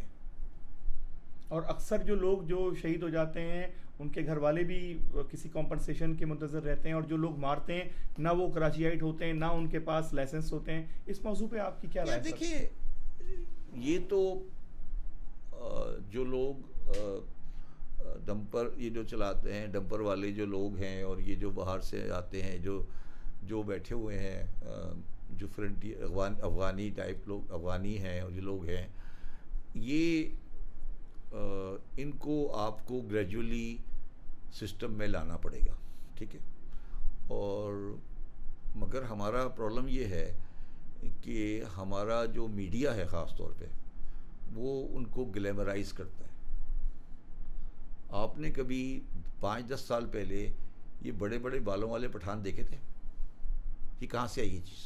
آپ نے کبھی سوچا ہے؟ یہ ڈمپر والوں کے جو لیڈر صاحب ہیں ان کے بڑے بڑے بال ہیں پٹھانوں والے، یہ کہاں سے آیا ہے؟ یہ آپ کے خیال میں کیا چیز ہے؟ یہ طالبان کا ڈریس ہے. طالبان کہتے ہیں کہ جو آپ نے جو ہیئر کٹ کیا ہوا ہے نا یہ غیر اسلامی ہے، اس کو وہ انگلش ہیئر کٹ کہتے ہیں. اور وہ کہتے ہیں کہ رسول اللہ علیہ وسلم کا ہیئر کٹ یہ نہیں تھا، وہ پیچھے کر کے بال اس طرح کرتے تھے. تو یہ وہ اسلام کے یہ وہ چیزیں لانے کی کوشش کی جا رہی ہے جو کہ معاشرے کو گڑبڑ کو خراب کرنا ہے. یعنی کہ آپ کہنا چاہ رہے ہیں کہ کراچی میں طالبانائزیشن کو امپوز کرنے کی کوشش طالبانائزیشن کلچر کو آگے بڑھانے کی کوشش کی جاتی ہو رہی ہے، اور اس میں بہت بڑا رول مذہبی اداروں کا ہے. سر مذہبی لوگ تو کہتے ہیں کہ یار مذہبی لوگ مجھے بتائیں نا، مذہبی لوگ اب آپ سے یہ کہنے لگے ہیں کہ بال اس طرح کٹائیں، آپ کے بال کو وہ ایکسیپٹ ہی نہیں کرتے. دیکھیں نا میرا مقصد ہے میں نہیں کہہ رہا کہ رسول اللہ صلی اللہ علیہ وسلم کے بال کس طرح کٹتے، اپنے بال کس طرح کٹاتے تھے، مگر یہ ساری چیزیں وہ تھیں جو جن کو ہم سیٹل کر چکے تھے. اب ان چیزوں کو دوبارہ زندہ کیوں کیا جا رہا ہے؟ میرا مقصد ہے یہ چیزیں کیوں آ رہی ہیں؟ بتائیں نا، یہ ساری چیزیں کیا بنیادی مقاصد ہیں پاکستان بننے کے؟ یہ کیوں آ رہا ہے؟ مذہبی جماعتوں کو کیوں لایا جا رہا ہے؟ اب ایک مذہبی جماعت والا کا میں نے پروگرام دیکھا، وہ کہہ رہا ہے کہ آپ بتائیں جو گھر میں کیلے لائیں اس کو کس طرح رکھنا چاہیے. دیکھا تھا آپ نے؟ جی بہت مشہور ہوا ہے. تو پھر آپ مجھے بتائیے اگر آپ اس طرح کے لوگوں کے ساتھ ڈیل کرنا شروع کریں گے تو کیا ان کی فالوئنگ دیکھی ہے آپ نے؟ اور وہ وہی لوگ ہیں جو بالوں کو اس طرح کٹاتے ہیں. سر میں تو طفل مکتب ہوں، آپ علم کا دریا ہیں. میں ایک بات چھوٹی سی آپ سے پوچھتا ہوں. رسول اللہ صلی اللہ علیہ وآلہ وسلم نے جب اس دار فانی سے پردہ فرمایا، رحلت ہوئی، آپ کی انتقال ہوا، تو کہتے ہیں کہ آپ کی جو ذرا تھی وہ ایک یہودی کے پاس گروی رکھی ہوئی تھی. یس. اور یہودیوں کے ساتھ بھی اس وقت لین دین اور اس طرح کے معاملات ہوتے تھے. مطلب رسول اللہ نے تو اس حالت میں دنیا سے رحلت فرمائی اور یہودیوں کے ساتھ ریلیشن شپ بھی تھے. مدینہ کی جو حکومت تھی اس نے بھی یہودیوں کو اپنے ساتھ انگیج رکھا ہوا تھا، اور اس رحمت للعالمین کی جو رحمت تھی وہ سب کے لیے یکساں تھی.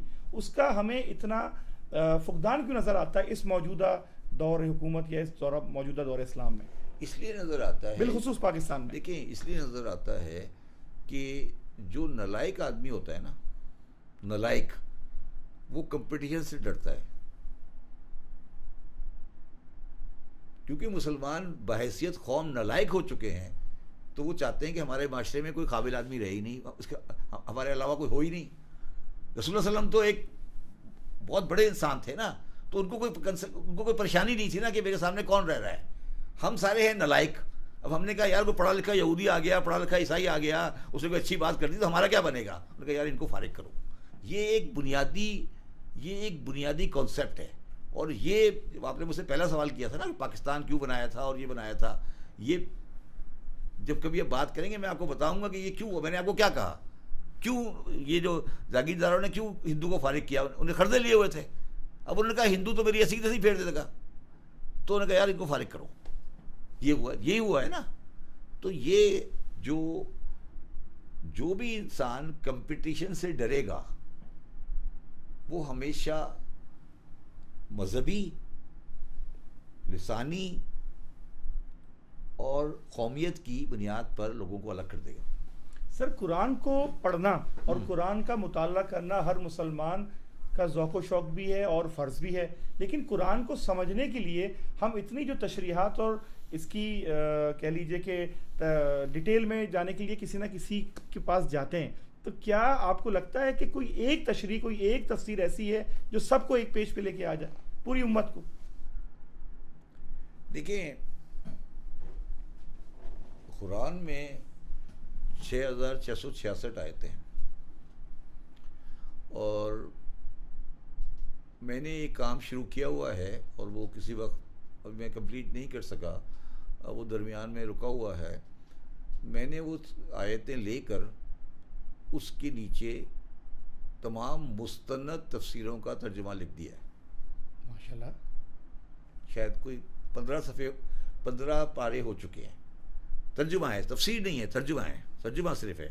مولانا فتح محمد جلندری کا، مولانا مودودی صاحب کا، مولانا امیر حسن اصلاحی کا، مفتی محمد شفیع کا، غلام احمد پرویز کا، قادیانیوں کا، احمدیوں کا، شیعوں کا، مقبول صاحب کا، انگریزی کے اور سارے طبقے لکھے. ٹھیک ہے. اس میں میری انالیسس یہ کہتی ہے کہ 6666 آیتوں میں سے 300 شاید ایسی ہوں گی، 6666 آیتوں میں سے 300 ایسی ہوں گی جس میں کوئی اختلافی ترجمہ ہے، باقی سب ایک سی ہیں. یعنی کہ سارے ایک بات پہ متفق ہیں. مفکرین کا اجتماع ہے، اجتماع ہے، ایک لفظ کا فرق نہیں ہے، چاہے وہ کسی بھی طبقہ، کسی بھی 5 طبقے سے ہو. اور آپ نے وہ کمپائل کر لی بھی ہے، کمپائل کی ہوئی ہے. اسے پبلک کریں گے؟ آپ کریں گے، کسی وقت کریں گے، زندہ رہے تو کریں گے. اور مل جائیں گی، اور آپ کو اور جگہ بھی مل جائیں گی، چیک کر لیں. میں نہیں کہہ رہا، میں نے نہیں کی، اور لوگوں نے بھی کی ہے. آپ کو وہ یوٹیوب پہ بھی مل جائے گی، آپ جا کے دیکھیں، آپ اسٹڈی کریں نا کہ 6666 آیتوں میں کتنی آیتوں کے ترجمے میں فرق ہے. صرف 300 ایسی آیتیں ہیں جس پہ جھگڑا پڑا ہوا ہے، اور ان 300 آیتوں کے اوپر ہم ایک دوسرے کا گلا کاٹ رہے ہیں۔ 6300 آیتوں میں فرق ہی کوئی نہیں ہے، مگر فرق بتاتا ہوں میں آپ کو، اب سنیں پلیز۔ اب آپ نے کہا بسم اللہ الرحمن الرحیم، ٹھیک ہے، اب اگر آپ ترجمہ شروع کریں گے اس میں لکھا ہوگا شروع کرتا ہوں میں اللہ کے نام سے، ٹھیک ہے، ایک جگہ لکھا ہوگا سہارا اللہ کے نام کا، ٹھیک ہے۔ اب بسم اللہ میں نہ سہارا ہے نہ شروع ہے، ٹھیک ہے، یعنی کہ اس کے عربی ایسنس کے لحاظ سے آپ کہہ رہے ہیں؟ نہیں، بسم اللہ میں شروع کا لفظ کہیں نہیں ہے، ہاں، بسم اللہ کا مطلب شروع نہیں ہے، شروع نہیں ہے۔ اس لیے کہ آپ ترجمے میں جائیں گے نا، کبھی اٹھائیے ترجمہ، اس پہ شروع بریکٹ میں ہوگا، ایگزیکٹلی، صحیح فرما رہے ہیں۔ اس لیے ہوتا ہے کہ شروع اس کے اندر شامل نہیں ہے۔ اور احمد رضا خان صاحب نے ترجمہ کیا، اس میں لکھا ہے اللہ کے نام سے شروع۔ ہاں، مطلب نہیں، میرا مقصد ہے شروع کا لفظ بسم اللہ میں نہیں ہے، نہیں ہے۔ تو اگر بسم اللہ کو آپ بالکل اسٹیٹ ترجمہ کریں گے تو اللہ کے نام سے، اللہ کے نام سے شروع۔ اب شروع اس میں نہیں ہے، یہ اپنی انوویشن کہہ لیں، ہیں؟ یہ آسانی کے لیے بیان کیا گیا ہاں۔ لوگوں کے لیے، ٹھیک ہو گیا۔ ٹھیک ہے، اچھا، اب بسم اللہ الرحمن الرحیم پہلی آیت کے لیں، آپ اس کی ترجمہ پڑھ لیں، ساروں کو اٹھا لیں، آپ کو 99.9% ایک ہی مطلب نظر آئے گا، ٹھیک ہے۔ اب ہمارے مولویوں کو یہ چاہیے کہ وہ 6300 آیتیں جو بالکل کامن ہے جس کا ترجمہ، وہ آپ کو دے، ٹھیک ہے، بالکل۔ وہ آپ کو 6300 آیتیں کبھی نہیں بتاتا، وہ 300 بتاتا ہے، جن پہ تھوڑا سا جھگڑا رہتا ہے، نہیں، وہ آپ کو 300 بتاتا ہے جو جھگڑے والی ہیں، وہ 6300 تو کبھی آپ کو بتائے گا ہی نہیں، وہ آپ کو 6300 جو کامن ہے وہ تو کبھی آپ سے ڈسکس ہی نہیں کرے گا۔ جتنے مولوی ہیں وہ 6300 ڈسکس ہی نہیں کرتے، وہ صرف وہ ڈسکس کرتے ہیں جو 300 ہیں، یہ 250 275 ہوں گی، وہ آیتیں جس پہ آپس میں اختلاف ہے۔ فار ایگزامپل اختلاف ہے انما یرید اللہ لیذھب عنکم الرجس اہل البیت ویطہرکم تطہیرا۔ اب اہل بیت کا مطلب کیا ہے؟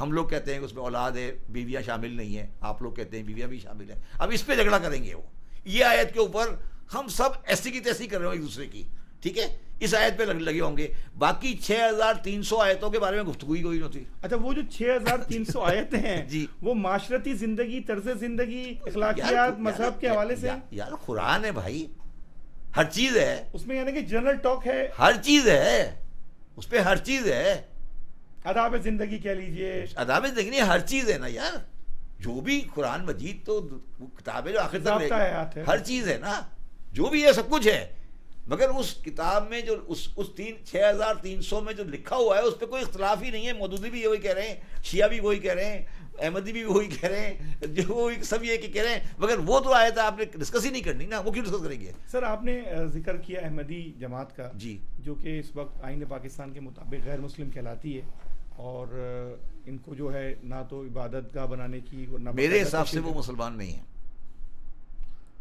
میرے ذاتی حساب سے مسلمان نہیں ہیں، میرے ذاتی حساب سے اس لیے مسلمان نہیں ہیں کہ مسلمان ہونے کا بنیادی شرط ختم نبوت ہے، اور ختم نبوت پر وہاں پہ وہ ان کے ہاں اختلاف ہے، مسلمان نہیں ہے۔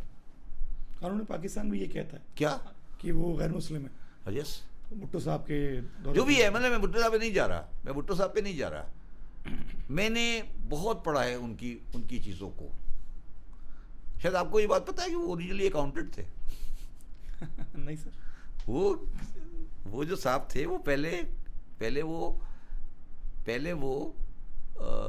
سیالکوٹ کی کچہری میں اکاؤنٹنٹ تھے، اور یہ ایک گورے کی سازش تھی 1857 کی جنگ آزادی کے بعد۔ گورے کو یہ خوف ہو گیا تھا کہ مسلمان کیونکہ فوجی ذہن رکھتا ہے تو یہ کبھی بغاوت کر سکتا ہے، تو گورے نے ایک جماعت پروڈیوس کی جس کا بنیادی فلسفہ یہ تھا کہ اس نے جہاد کو نکال دیا مذہب سے۔ ان کا جو بنیادی فلسفہ ہے اس میں جہاد نہیں ہے، جو کہ ہمارے عقائد میں شامل ہے، نہیں، ہمارے اسلام کا حصہ ہے نا۔ ان کے یہ یہ گوروں کا کی جماعت ہے. 2 آدمی تھے, 2 آدمیوں نے سب سے زیادہ مدد کی گوروں کی, جنہوں جب دہلی پر جنگ آزادی کے اندر گوروں کی فوج گئی, پنجاب سے 2 آدمیوں نے بہت زیادہ مدد کی گوروں کی, جو فوج نے جا کر دہلی پہ قبضہ کیا. ان 2 آدمیوں میں ایک آدمی کا نام تھا, ایک آدمی نہیں, مرزا غلام مرتضیٰ, جو کہ مرزا غلام احمد کے والد صاحب تھے, اور ایک آدمی کا نام تھا شاہ محمود قریشی, جو کہ شاہ محمود قریشی کے گرینڈ فادر کے فادر تھے. یہ وہ جو لوگ ہیں جنہوں نے سب سے زیادہ سب سے بڑی سپورٹ دی تھی انگلش آرمی کو ٹو کیپچر دہلی. مرزا غلام مرتضیٰ صاحب جو تھے, یہ سب سے بڑے سپورٹر تھے انگلش آرمی کے ٹو کانکر دہلی. اس وجہ سے ان کے پاس یورپ میں بڑی فیسلٹیز ہیں. اور جو دوسرے خاندان کا آپ نے ذکر کیا, وہ تو پاکستان کی سیاست میں فعال رہا. اور نہیں چلو وہ بھی ہے یار, یہ سارے اب آج تو سب بڑے ہو گئے نا یار, آج تو سب بڑے ہو گئے نا, آج تو سب بڑے ہو گئے نا. 1857 کی جنگی آزادی میں 1857 کی جنگی آزادی جو کہتے ہیں, یا انگلش غدر کہتے ہیں, اس میں ہزاروں آدمی توپوں کے سامنے رکھ کے اڑا دیا گیا. ٹھیک ہے, کون تھے وہ کون تھے, کتنے لوگ تھے, کہاں سے آئے تھے وہ, ان کی اولادیں کہاں ہیں, ان کو آپ نہیں پوچھتے کوئی. جو گوروں کے سارے ٹاؤٹ ہیں وہ آپ کے لیڈر ہیں. ٹاؤٹ ہے نا سارے, ہیں یا نہیں ہے, بتا دیں مجھے. نہیں ہے تو آپ کا ایک نقطہ نظر ہے. نقطہ نظر کیا مطلب ہے, بتا رہا ہوں آپ کو. آپ مجھے بتائیں نا کون کون ٹاؤٹ ہے, آپ نام بتائیں میں بتاتا ہوں کون. آپ نام بتا دیں میں بتاتا ہوں کہاں سے آیا تھا. آپ ایک نام بتا دیں میں بتا دوں گا کہاں سے آیا تھا. سر انگریزوں نے جب میں آپ سے پوچھ رہا ہوں, آپ مجھے پاکستان کے ایک آدمی بڑے آدمی کا نام بتا دیں اور یہ بتاتا ہوں آیا کہاں سے تھا. سر آپ کی معلومات کو تو چیلنج کرنا نہیں, میں معلومات چیلنج نہیں کر رہا, میں آپ کی کنسیپٹ نکالنا چاہتا ہوں کہ مسلم لیگ جو تھی, مسلم لیگ ایک واقعہ ہوا تھا 1919 میں جلیاں والا باغ میں. ٹھیک ہے, اس جلیاں والے باغ میں ہزاروں سے زیادہ آدمی مر گیا تھا. بالکل ٹھیک ہے, اسٹریٹ فائرنگ کی گئی تھی, اس میں اسٹریٹ فائرنگ امرتسر میں ہوا تھا. جی ہاں. علامہ اقبال کہاں رہتے تھے؟ سیالکوٹ, لاہور میں. کوئی نظم ہے اس واقعے پہ؟ جی,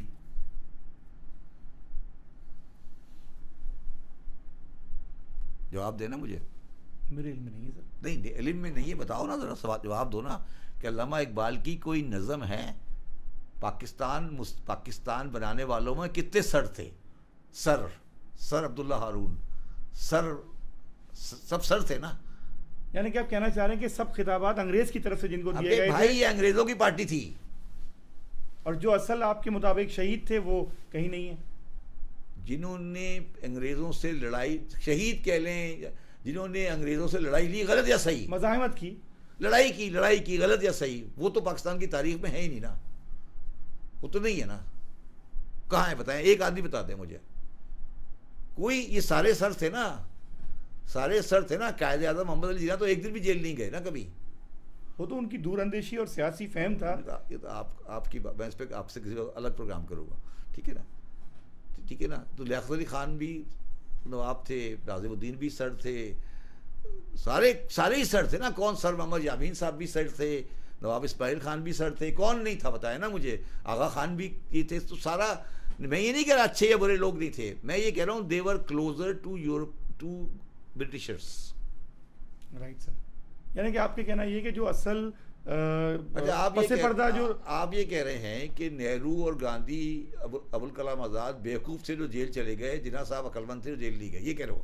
تم مجھے یہ کہہ رہے ہو نا, تم مجھے یہی کہہ رہے ہو نا کہ یار یہ دور اندیش نہیں تھے, وہ جیل نہیں گئے, وہ بیچارے بیوقوف تھے, وہ تینوں جیل چلے گئے. یہی کہہ رہے ہیں آپ. کتنے عرصے نہرو جیل میں رہے پتہ ہے آپ کو؟ گاندھی بھی اسی طرح کا آدمی تھا, وہ جا کے جیل میں چلا گیا, پونا کے محل میں رہتا تھا جیل میں, وہ بھی اسی طرح کا آئٹم تھا, وہ ایک الگ آئٹم تھا. میں یہ کہنے کی کوشش کر رہا ہوں کہ تاریخ کو پھر صحیح پڑھو. تو یہ کہنا کہ پاکستان کی تحریک کے پیچھے کوئی تحریک کے اندر کوئی جذباتی لوگ تھے یا انہوں نے کوئی قربانیاں دی تھی، کون سی قربانیاں مجھے بتائیں نا، قربانیاں بتائیں نا، کس کی قربانیاں؟ میں آپ کے پروگرام لیاقت علی خان صاحب جب شہید ہوئے تو ان کی شیروانی میں سوراخ تھا. ارے بھائی میں یہ کہہ رہا ہوں کہ میں صرف آپ سے کہنے کی کوشش کر رہا ہوں کہ 46 میں کس نے ووٹ دیا تھا پاکستان کے لیے، یہ پوچھ رہا ہوں آپ سے میں. سندھ نے نہیں دیا، سندھ کی تو برابر ووٹنگ تھی. میں یہی تو بتا رہا ہوں آپ کو، سندھ کے اندر برابر آگے تھے. سندھ میں اپوزیشن اور مسلم لیگ برابر تھی. ایک بھی صوبے میں مسلم لیگ کو ووٹ نہیں ملا. سارے ووٹ جو ملے تھے وہ ان صوبوں سے ملے تھے جہاں مسلمان کی جو پاکستان کا حصہ نہیں ہے. اور جو اب جس کو آپ بنگلہ دیش کہتے ہیں. نہیں بنگلہ دیش نہیں، وہ تو الگ ہے. جو یو پی، بہار، سی پی، راجستھان وہاں ملے تھے، اور وہ شامل ہی نہیں ہوئے پاکستان جی. میں. ان کو پتا تھا کہ پاکستان میں شامل نہیں ہوں گے، پھر بھی انہوں نے مسلمانوں کو ملک بنا کے دیا. اچھا، ان کو پہلے سے علم تھا اس بات کا؟ 100% یقین تھا. یو پی میں تو صرف مسلمانوں کی تعداد 19% تھی. انہیں پتا تھا کہ ہم پاکستان نہیں جائیں گے. جو مائیگریٹرس یہاں پہ آئے وہاں سے، وہ تو الگ، وہ تو ایک تھوڑے سے تھے نا. جو لوگ یو پی میں ووٹ ڈال رہے تھے مسلم لیگ کو، کیا انہیں پتا نہیں تھا کہ یہ پاکستان یہاں نہیں بنے گا؟ پتا تھا نا. انہوں نے کیوں بنایا پاکستان؟ تمہارے خیال میں کیوں بنایا؟ مسلمانوں کو ایک الگ خطہ مل سکے مذہبی آزادی کے ساتھ رہنے کا. اپنے کے لیے نہیں، کسی اور کے لیے. اسے قربانی کہتے ہیں. درخت لگایا آنے والے کو سایہ مل سکے، نسل کو. نہیں، قربانی کس نے بھائی کے لیے دی؟ بھائی کے لیے دی. یہ کہہ رہا ہوں میں آپ کو. سمجھ آئے تو بھائی نے اس کا لحاظ کیا. بھائی نے چھوڑ کے یہاں آ گیا اور قائد اعظم نے آگے بیان دے دیا کہ جو ہو رہا ہے اب آپ انڈینس ہیں، جو دل چاہے جو آپ خود بھگتے ہیں وہاں جا کے. یہ بیان تھا نا. سر اب آپ سے میں جاتے جاتے ایک آخری بات پوچھنا چاہوں گا. پاکستان کے اندر ایک بڑی تعداد ان لوگوں کی بھی رہتی ہے جو کہ غیر قانونی طور پہ یہاں پہ آئے اور کہہ لیجیے کہ اللیگل امیگرنٹس ہیں. اس وقت ایک بڑا سوال یہ چل رہا ہے کہ ان کو واپس بھیجنا چاہیے یا نہیں، اور حکومت سندھ نے بھی اس حوالے سے کہہ دیا، ایک ڈیڈ لائن بھی غالباً 30 مارچ تک کی دے دی ہے. کیا آپ کو لگتا ہے کہ عملی طور پہ ایسا ممکن ہو پائے گا؟ ممکن نہیں ہے. دیکھیے بات یہ ہے کہ ہمارے ہاں ہم نے اپنے سیاسی معاملات کے لیے اپنی سوسائٹی کو خراب کر دیا. جب ہم نے 79 میں جب ہم نے بارڈر کھولا افغان وار کے لیے، تو ہم نے کہا جو مرضی آ جائے. میں کہیں پڑھ رہا تھا 33 ملکوں کے لوگ پاکستان میں رہتے تھے جو جنگ لڑ رہے تھے افغانستان میں، آذربائیجان سے اور پتہ نہیں کہاں سے، ازبک، تاجک. ٹھیک ہے، اب وہ کہاں جائیں گے واپس؟ ٹھیک ہے. اور افغانستان کی اسٹیبلٹی اس میں یہ ہے کہ وہ انسٹیبل کبھی اسٹیبل نہیں ہو. اب میری بات سمجھ رہے ہیں؟ تھوڑا سا ایلیبریٹ کریں سر پلیز. نہیں، افغانستان کی اسٹیبلٹی کا مطلب ہے کہ وہاں اسٹیبلٹی نہیں ہو. ان کا کلچر یہ ہے کہ وہاں کبھی اسٹیبلٹی نہیں ہونی چاہیے. جس دن اسٹیبلٹی آئے افغانستان ٹوٹ جائے گا. آپ سمجھیں میری بات؟ افغانستان کبھی تاریخ میں اسٹیبل گورنمنٹ نہیں رہی، نہ کبھی بنے گی. شاہ افغانستان کے دور میں بھی ایسا تھا. شاہ افغانستان کے پاس کیا پاور تھی؟ کبھی نہیں تھی. قبیلوں کی جرگہ ہوتا تھا. کبھی الیکشن ہوا؟ کبھی تاریخ افغانستان میں الیکشن ہوا؟ تراکیائی وراکہ نہیں کراتے تھے. کوئی الیکشن ہوا کبھی؟ تو افغانستان ایک ملک نہیں ہے، وار لارڈ کا کمبینیشن ہے. کیا اس کی وجہ اس کی جغرافیائی لوکیشن ہے؟ نہیں. یا اس کے سیاسی مقاصد ہیں؟ نہیں، وہ آپ سمجھے نا کہ وہ ایک درمیان کا علاقہ ہے. اور میں تو اس نتیجے پہنچا ہوں کہ ان کو گوروں نے جان کے خراب کیا تھا کہ رشیا کو خراب کرتے رہے. وہ کیا اس کے کچھ ثمرات بھی اس کو ملے؟ ثمرات ملے. رشیا ٹوٹ گیا. ملا نا؟ کیوں نہیں ملا؟ رشیا ٹوٹ گیا نا. وہ حمید گل کا بیٹا آ کے بڑی تعریف کر رہا ہوتا ہے اپنے ابا کی کہ میرے ابا نے یہ کیا، میرے ابا نے یہ کیا. رشیا ٹوٹ گیا نا. رشیا ٹوٹ گیا نا. تو پھر امریکن تو رشیا توڑنے کے لیے آئے تھے نا، اسلام کے لیے آئے تھے.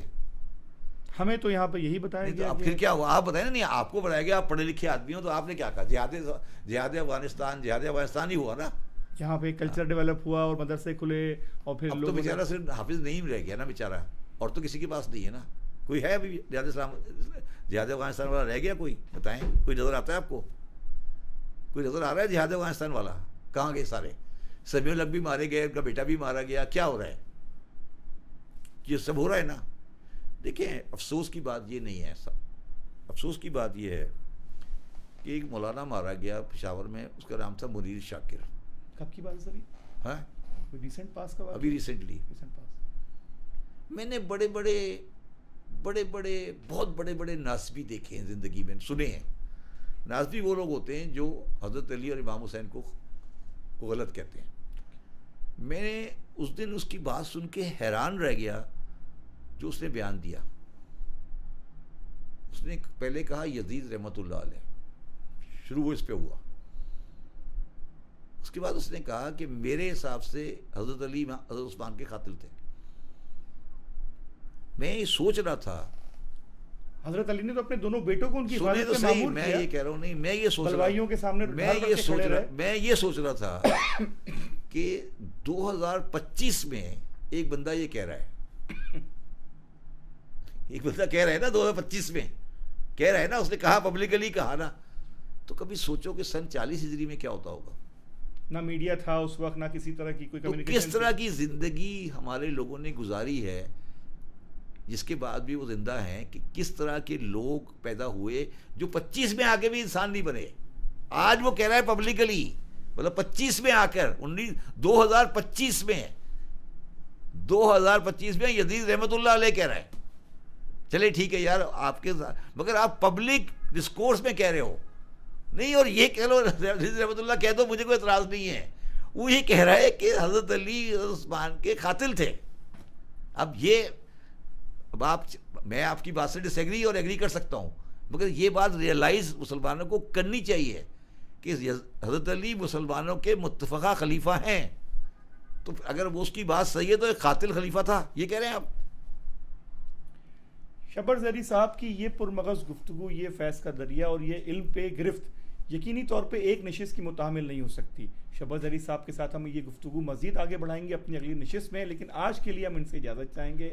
آپ کا بہت شکریہ سر, آج آپ تشریف لائے, اپنی نشست کے اندر اپنی مصروفیات سے وقت نکالا. 5 نیوز کی طرف سے آپ کا بہت شکریہ, اس درخواست کے ساتھ کہ ایک دفعہ دوبارہ ہمیں موقع دیجیے گا کہ ہم آپ کے ساتھ مزید علم کی باتیں کر سکیں. آج کی اس پوڈ کاسٹ سے اپنے ہوسٹ صلاح انور کو اجازت دیجیے اس درخواست کے ساتھ کہ ملک پاکستان کے ترقی استحکام کی خاطر اپنا کردار ادا کرتا رہیں, ملک سے پیار کرتے رہیں اور پاکستان کے لیے آواز بلند کرتے رہیں. شکریہ.